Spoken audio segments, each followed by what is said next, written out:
Join us with RSP Talk, forum permasalahan kesehatan dan medis bersama pakar terpercaya. Berbagi sehat untuk semua. Rumah Sakit Pertamina Tarakan present.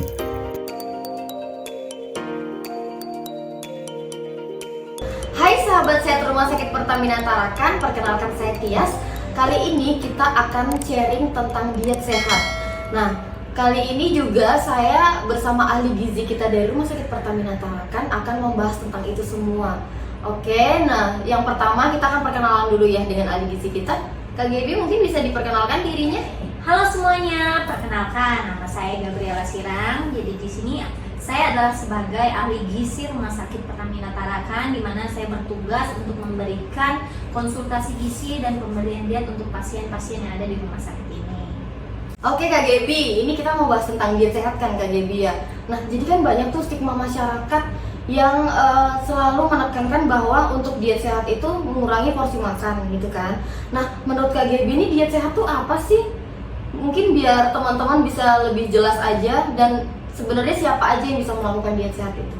Oke, jadi diet sehat ini yang sebenarnya adalah pengaturan pola makan. Jadi di mana pola makan itu diatur sesuai dengan kebutuhan setiap orang. Jadi setiap orang itu kebutuhannya beda-beda. Misalnya dengan Katias, dengan saya itu kebutuhannya berbeda. Jadi pola makan juga itu harus sesuai dengan kaidah nutrisi, baik dari kuantitas maupun kualitas. Misalnya kuantitas dari segi kalori atau energi yang dibutuhkan. Jadi misalnya orang kalau berat badannya naik terus tanpa ada penurunan, atau misalnya sampai overweight, itu tandanya kan kalorinya berlebihan. Sedangkan misalnya orang dengan berat badannya yang selalu turun, berarti kan kalori atau energi yang dia terima itu kurang dari kebutuhannya. Misalnya seperti itu. Berarti ada porsi sendiri ya untuk masing-masing per orang gitu ya. Jadi nggak cuman segi kuantitas, kualitas juga harus diperhatikan kualitasnya. Jadi misalnya energinya sudah tercukupi, berarti komposisinya lagi, karbohidratnya, proteinnya, lemaknya, vitamin, mineral, semuanya harus terpenuhi. Dan yang melakukan diet sehat itu semua orang baik dari anak-anak, orang dewasa, remaja, sampai orang tua, kakek nenek pun semuanya bisa melakukan diet sehat. Jadi diet sehat itu nggak cuma dilakukan orang tertentu saja, misalnya yang pengen naik berat badan, atau orang-orang gym, orang-orang yang misalnya model-model, enggak. Jadi semuanya dari semua umur bisa melakukan diet sehat. Jadi bukan cuma untuk yang misalnya mau menurunkan berat badan gitu ya Kak Gaby ya. Nah, jadi kan jangan sampai salah paham ya teman-temannya, bahwa diet sehat itu sebenarnya diperlukan untuk semua kalangan, semua manusia lah gitu ya. Nah, terus manfaatnya nih apa aja sih Kak Gaby kalau kita menjalankan diet sehat? Iya. Jadi dengan kita menjalankan diet sehat, pasti kita akan mendapatkan benefit atau hasil yang maksimal. Dengan hasil yang maksimal, pasti status gizi kita akan baik, atau status gizi kita menjadi lebih baik lagi. Misalnya, kalau berat badan yang terus naik, itu pasti akan beresiko untuk dia mengalami yang namanya overweight atau berat badan berlebih. Begitu juga sebaliknya dengan orang yang berat badannya yang terus turun, pasti status gizinya akan menjadi berat badan kurang atau underweight. Sedangkan orang underweight sampai mengalami yang namanya malnutrisi, itu akan beresiko untuk penyakit-penyakit, misalnya infeksi, mudah tertular penyakit, dan daya tahan tubuhnya pasti akan menurun gitu.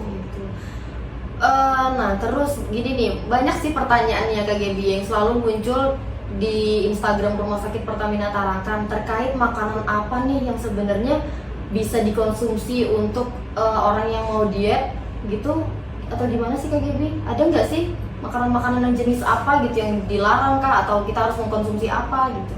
Jadi saat melaksanakan diet sehat itu, makanannya apa aja sih yang harus dihindari, atau makanan apa sih yang harus kita perhatikan? Jadi makanan yang harus kita hindari adalah makanan yang terlalu manis, terlalu asin, dan terlalu asam. Kenapa? Misalnya aja contoh nih, makanan yang terlalu manis. Kita tahu kan, seandainya kita makan makanan yang terlalu manis itu dapat meningkatkan namanya peningkatan kadar gula darah, yang menyebabkan yang namanya obesitas atau yang namanya diabetes mellitus. Jadi diet sehat ini harus dijadikan pola. Kenapa harus dijadikan pola makan? Biar kita bisa mengkonsumsi makanan sehat itu dengan teratur. Jadi pola makan sehat itu harus dimulai sejak dini, dari anak usia dini itu sudah harus dianjurkan. Kenapa? Karena dengan pola makan yang sudah dimulai sejak kecil itu akan terbiasa, sehingga saat dia dewasa dia sudah tahu makanan yang harus dikonsumsi sehat itu seperti apa. Jadi nggak yang cuman pas sudah besar atau sudah dewasa, pada saat kita sudah mengalami masalah gizi baru kita melakukan yang namanya diet sehat. Jadi misalnya anak-anak ini dari kecil itu jangan diajarkan yang namanya makan terlalu manis, terlalu asin. Misalnya makan permen yang terlalu manis atau cemilan-cemilan terlalu asin. Karena apa? Karena kan kita tahu kalau sayur itu kan rasanya hambar, sedangkan buah rasanya manis dan nggak terlalu manis.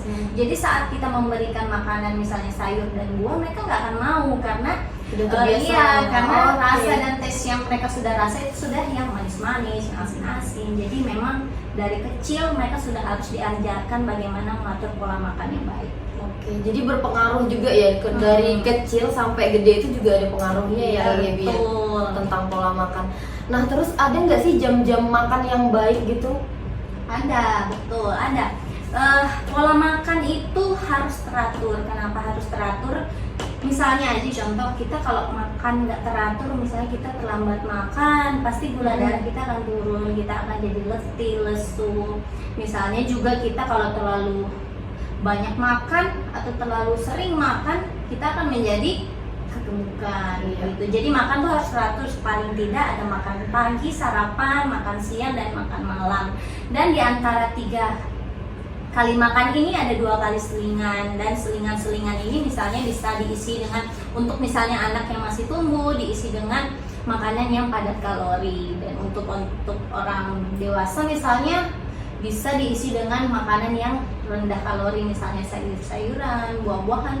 Jangan sampai cemilan itu diisi dengan makanan-makanan yang tidak sehat. Misalnya contohnya, kita kan orang Indonesia suka makan yang digoreng-goreng, gorengan gitu ya. Semua digoreng, tempe goreng, ayam goreng, bahkan buah-buahan pun bisa digoreng. Sayur goreng, nangka aja digoreng. Jadi kan vitamin, mineral yang seharusnya diserap di tubuh jadi hilang gara-gara kita hobi makan yang digoreng.